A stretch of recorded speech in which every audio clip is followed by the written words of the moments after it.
One of my subscribers asked me, why was Russian censorship so effective? How do you silence a nation and make them too terrified to even whisper a rebellious thought?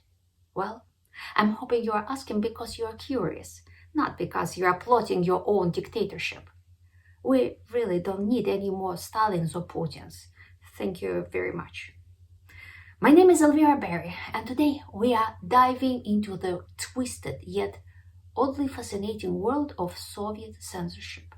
You know, if you have got the right recipe, a healthy mix of persuasive speech and a bit of firepower, you can easily hush up an entire population, or at the very least, make them parrot whatever narrative you choose, no matter how far it strays from their own thoughts.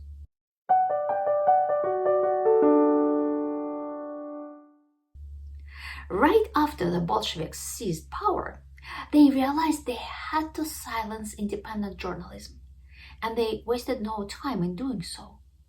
In November 1917, they passed a new law stating that all private ads and advertisements could only be published in state-run media. The media never operates solely on sales. To survive, you either need advertising money or sponsorship donations. By the way, if you like to support my channel and inspire me to achieve new feats in the name of knowledge and art, consider becoming one of the members of Elvira's think tank. Click on the join button below this video. Despite the severe shortage of funds, many wealthy individuals in Russia were still eager to support independent media. But the Soviet government quickly devised a solution. On February 10, 1918, they created the Revolutionary Tribunal of the Press, a body with the power to arrest journalists, fine them, or even shut down publications for publishing false or distorted information. The tribunal proved to be an incredibly effective tool for choking out the independent press. In just 3 months, it shut down nearly 100 publications. In order to survive, the media had to get creative. They started registering newspapers under false names, bribing officials for publishing permits, and using irony, jokes, and metaphors to communicate the truth about what was happening in the country. Formally, it was hard to find fault, but the Bolsheviks weren't fooled. If you pushed it too far, they'd crack down hard. Many independent newspapers were shut down under the pretext of a paper shortage. The Bolsheviks claimed it was only fair to distribute newsprint based on the size of the readership. Since the former upper classes represented a much smaller demographic than the workers, they argued it was only right to seize the paper and give it to the publications that supported the revolution. If you want to learn more about the struggles of independent journalists during this time, check out my novel Russian Treasures, link in the description. It's important to remember that Soviet censorship didn't just appear overnight. Censorship had been alive and well in Tsarist Russia. There was never true freedom of speech under the Tsars. Ironically, the Bolsheviks came to power during a brief period when censorship had been lifted after the fall of the monarchy. But as we all know, the Bolsheviks, who once despised censorship, were quickly to embrace it. Only this time, they took it to a whole new level.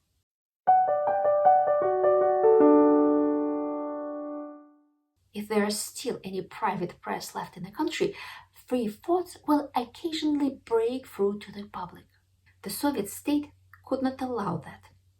Up until 1927, there were newspapers, magazines, and even radio stations in private hands in the USSR.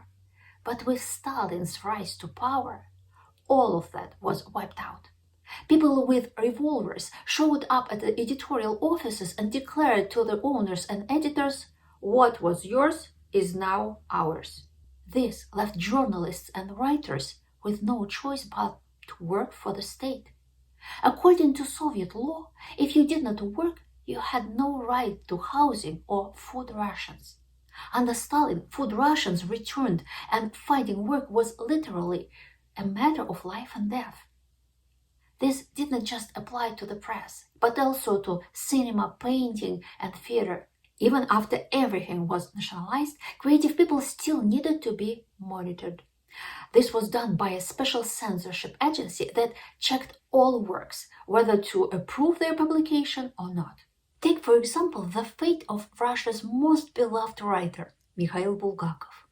He wrote The White Guard, a novel about educated and morally upright people living through the Civil War. The magazine that began publishing the book went bankrupt, but Bulgakov reworked it into a play called Days of the Turbines, which was staged at one of Moscow's leading theaters, the Moscow Art Theater. The play was a huge success. The educated public of Moscow flocked to see it, and the quotes from the play became what we'd call memes today.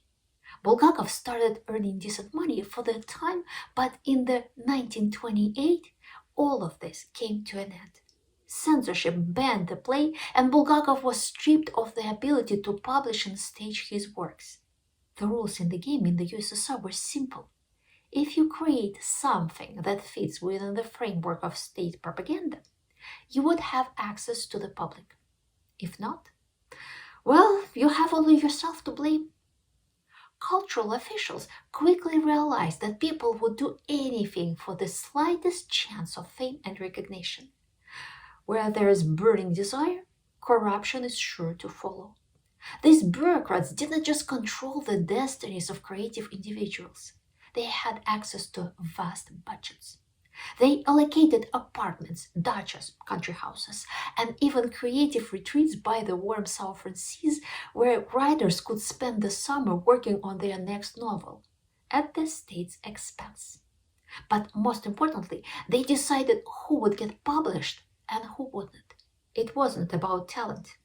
It was about who could be useful to them and who could secure the right connections.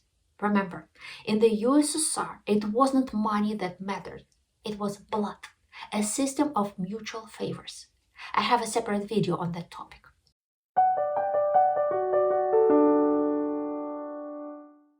A creative person simply can't stop creating. When you have talent, it consumes you from the inside if you don't act on it. You can't be anyone else because abandoning your craft feels like betraying yourself. Many Soviet actors, writers, and artists were forced to do just that, and it often led to alcoholism, the only way to reconcile with a reality that didn't allow them to pursue their art. Some creative individuals were willing to sell their souls just to continue their careers in the arts. This is exactly what happened to many writers, artists, directors, and actors during that time. Take Maxim Gorky, for example. One of the most famous Russian writers of the early 20th century, Gorky initially rejected the Bolshevik Revolution and immigrated. For years, he lived off the income from his books and plays. But when the Great Depression hit Europe, his earnings dwindled. By that point, Gorky had built an enormous household, a sprawling network of family, friends, and hangers-on who all relied on him financially. When the Soviet government called him back, Gorky couldn't resist. The promise of solving all his financial problems was too tempting. But in return, he was expected to write what Stalin demanded. The same thing happened to Alexei Tolstoy. Unlike his famous relative, Leo Tolstoy, Alexei is largely unknown in the West, but he was a brilliant writer. I was absolutely captivated by his novel Peter the Great when I read it as a child, and I even brought my old tattered copy with me to America. Maxim Gorky and Alexei Tolstoy became the true aristocrats of the Soviet Union. They lived the most luxurious lives imaginable. Meanwhile, others were bought off for much smaller sums. In the 1920s and 1940s, many white immigrants who had fled the Bolshevik Revolution returned to the USSR because they couldn't succeed in the West. While artists, dancers, and circus performers might still find success abroad, it was incredibly difficult for writers, singers, and actors. Very few spoke foreign languages fluently, and even fewer had the connections in the international arts scene to rebuild their careers. Before the internet and AI translation, the language barrier was nearly impossible to overcome. A Russian writer had to compete with authors who were native speakers of English, French, or German. How could they possibly stand a chance? Very few were able to stay true to themselves and still succeed as creative individuals. Ivan Bunin, a Nobel Prize winning writer, is one example. But there are others. Once I came across Novel with Cocaine by M. Agaev. I have a trained eye. I immediately recognized the potential of a promising writer. I googled the author and discovered it was Mark Levy, a Russian Jewish immigrant. In 1934, he published Novel with Cocaine in a Russian magazine in Paris. But that was the end of his writing career because he had no means to translate his work into foreign languages or promote it. Mark Levy returned to the USSR where he lived a long life, but he never wrote again. His talent was wasted. This is happening right now. Many talented actors, writers, and screenwriters are leaving Russia, but how will they integrate into the cultural landscape of Europe and the US? I hope to grow this channel so I can tell their stories. Many of them are my students. But let's get back on track. Moving on to the next step.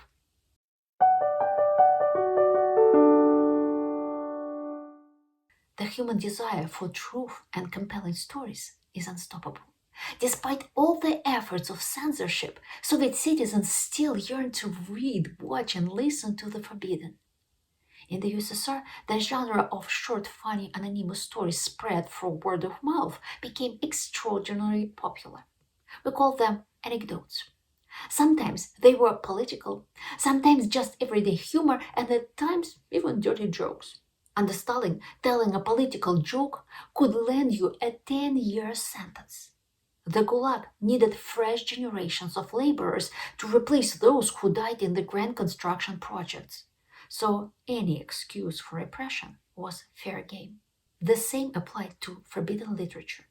I know a woman who, as a first-year student, decided to start her own literary magazine back in the late 1950s. It published poems and short stories from her friends. There wasn't a word about politics, but all the authors were expelled from the university because it was forbidden to challenge the state's sacred monopoly. As the Soviet regime began to weaken, underground samizdat literature flourished. Books by banned authors were retyped on office typewriters and then passed along to friends, who would copy them again, and so on. It spread slowly, painstakingly, and of course the authors didn't earn a penny for their work. But even in the early 1980s, possession or distribution of forbidden literature could have dire consequences. Typewriters were confiscated, people were fired, and if the KGB found other transgressions, you could be imprisoned or sent to forced psychiatric treatment. Some people might think, no one could silence me. No one can break my spirit. If I were in the Soviet Union, I'd do things differently. Well, I'd advise this brave soul to imagine a situation where every media outlet is state-owned. And even starting a handwritten magazine of your own is impossible. No matter how important your message is or how talented you are, your work will only be published if a bureaucrat personally deems it safe for him. And if he doesn't have someone else more useful claiming the same spot in the magazine or bookshelf. It wasn't about demand or creativity. All media and the arts in the Soviet Union were state-funded and not driven by profit. So he wouldn't care about cultural or financial impact of your work.